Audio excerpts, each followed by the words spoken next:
Tevfik Arif was born to a Turkish family in the former Soviet Union in 1953.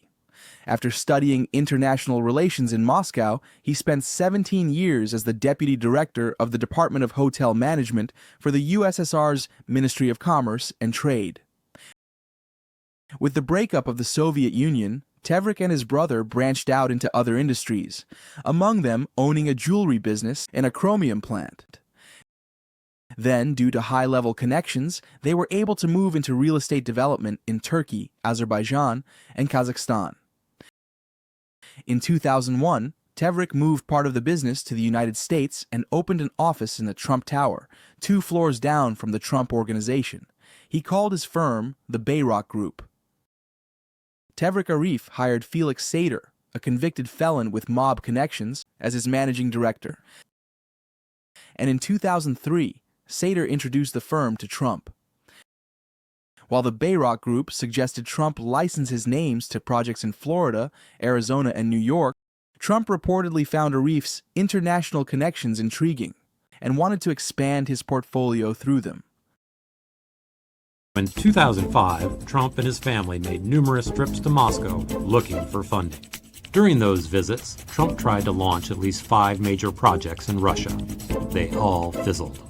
But as a result of his adventures, Trump made some really special new friends. They include former Soviet official Tevfik Arif, head of mega developer Bayrock Group. Trump and Bayrock inked major deals across the United States, even though Bayrock has been entangled in long-running lawsuits claiming massive tax evasion. It has even been linked to Russian crime syndicates. On September 28, 2010, a prostitution ring involving young girls from Russia and the Ukraine led Turkish officials to raid and take possession of the famous luxury yacht Savarona. The 136-meter, 446-foot mega-yacht was located off the coast of Göcek, Turkey. A Turkish military helicopter landed on the yacht, and police stormed the 16 luxury suites. 9 young women from Russia were arrested on suspicion of prostitution.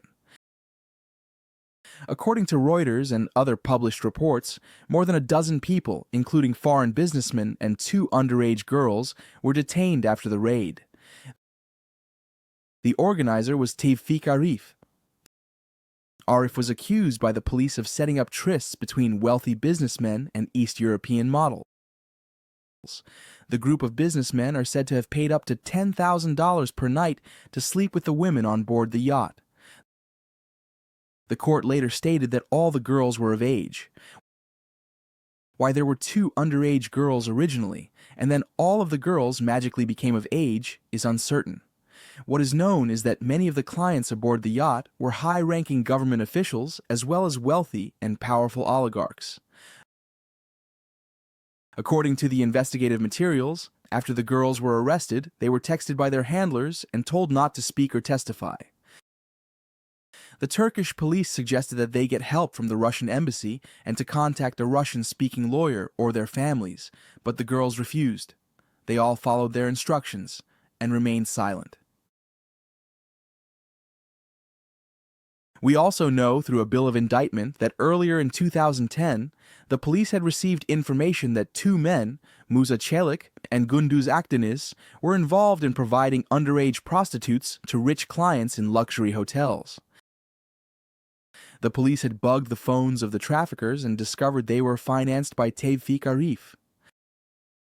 Arif was tipped off that their phones had been tapped for over a year and that all the names involved with their business had been obtained. Upon finding out that they're under surveillance by the authorities, most sex traffickers would have shut down operations. But not this crew. Arif, Çelik, and Akdeniz decided to keep providing girls to their clients, but only girls who were at least 18 years old. They were either extremely incompetent and didn't realize that this still counts as trafficking under Turkish law, or they believed that their powerful clients would be able to protect them from the authorities.